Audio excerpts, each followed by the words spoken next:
L'agence de conseil interne de l'État intervient au sein des consulats auprès des agents pour capitaliser sur leur expertise et proposer des solutions d'amélioration réalistes et réalisables.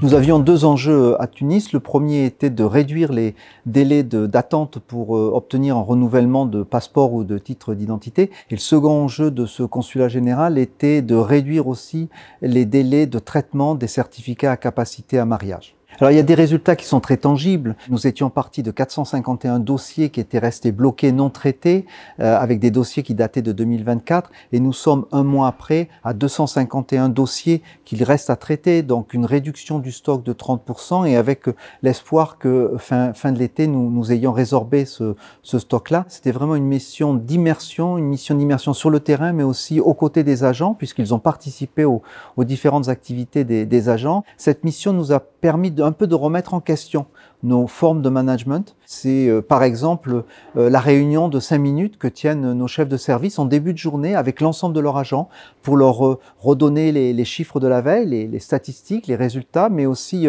planifier la journée et voir éventuellement les difficultés qui pourraient se poser en fonction des agents absents, en vacances, malades.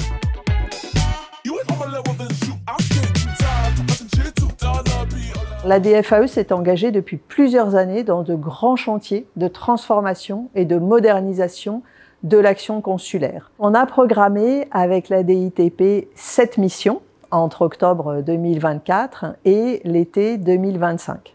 On a très clairement, dans la foulée de ces missions, une amélioration de la disponibilité des rendez-vous offerts et une amélioration de la perception du service rendu par nos consulats.